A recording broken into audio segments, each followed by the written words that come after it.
একটু একটু sir madam please madam আছেন প্লিজ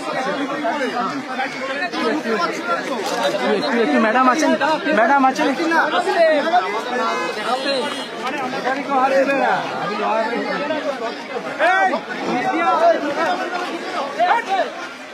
দাদা আমাদের না দাদা ঢুকবো কি করে ম্যাডাম আছেন প্লিজ ম্যাডাম একটু সরে আসুন ম্যাডাম আছেন প্লিজ চলেন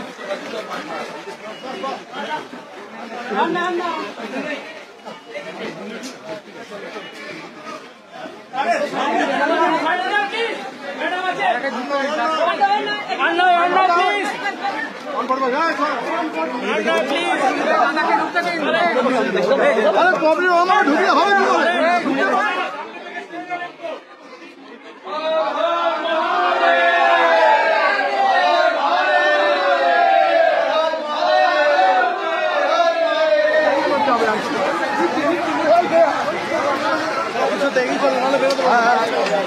পিছনে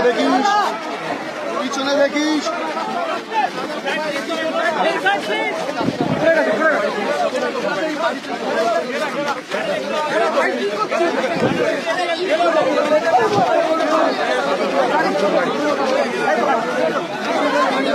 দেখে ভাইয়া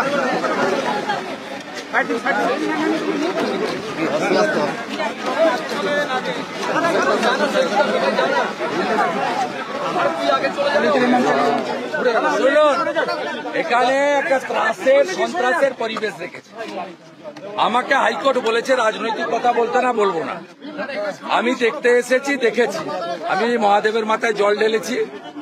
আমি যেখানে তুলসী মঞ্চ নিয়ে ঝামেলা, ওটা পুলিশ ব্যারিকেড করে ঘিরে রেখেছে, আমি সেখানে প্রণাম করেছি। কিন্তু গোটা রাস্তা জুড়ে যেভাবে এটা 163 ধারা, 163 ধারা কি বিজেপির জন্য না বিরোধীদের জন্য না হিন্দুদের জন্য? অসভ্যতা আমি চূড়ান্ত।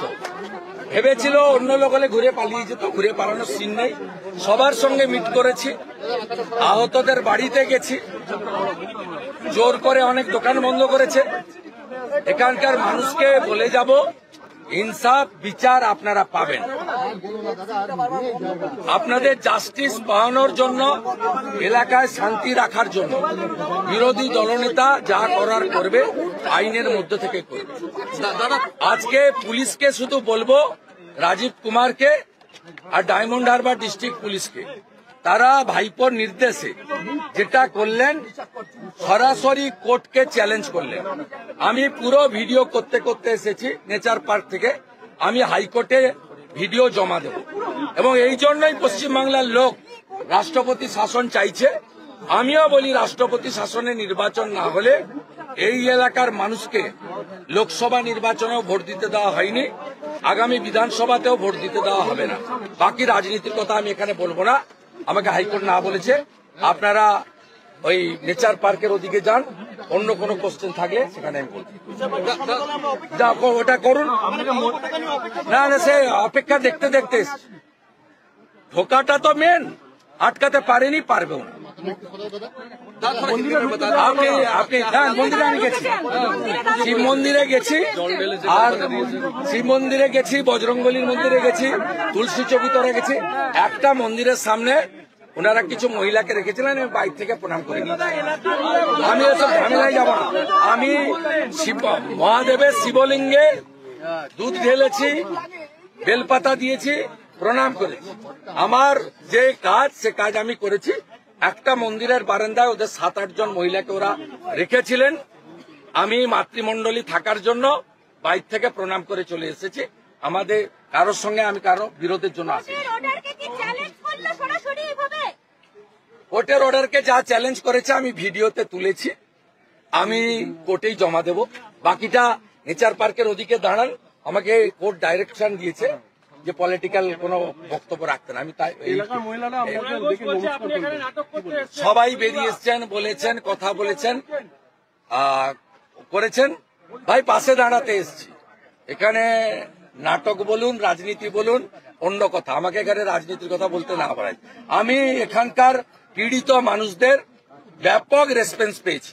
তাদের বাড়ি থেকে বেরোতে দেওয়া হয়নি, তাদেরকে ধমক দেওয়া হয়েছে, 3 দিন ধরে 163 ফোকা হয়েছে মাইকে, তারপরেও তারা বেরিয়ে কথা বলেছেন। আমার সঙ্গে 4 জন আহত মিট করেছেন। আর ইতিমধ্যে আমি ঢাকুরিয়াতে বিজেপি পার্টি অফিসে ডেকে 27 জনের হাতে ক্ষতিপূরণ তুলে দিয়েছি। ওদের জিজ্ঞেস করুন, আমি ভিডিও করে নিয়ে গেলাম, আমি কোর্টে জমা দেব। আমাকে এইভাবে ভাইপো বাবু আপনি আটকাতে পারবেন না, মমতার পুলিশও পারবে না।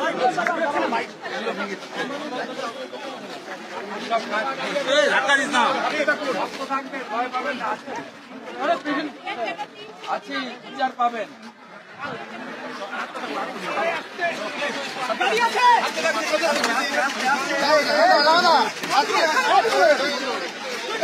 খুলে গেছে।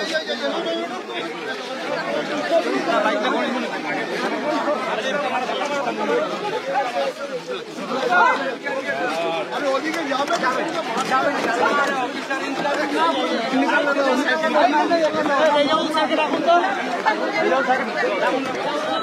দেখি দিদি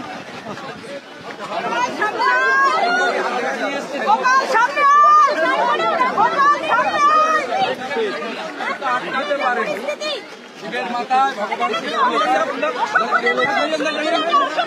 হ্যাঁ, আমি সব আমাকে আটকানো যায় না। বাহিনী কোথাও আটকাতে পারবে না। এই রাজ্যে রাষ্ট্রপতি শাসন দরকার, নইলে প্রত্যেকটা হিন্দু এখানে অসুরক্ষিত।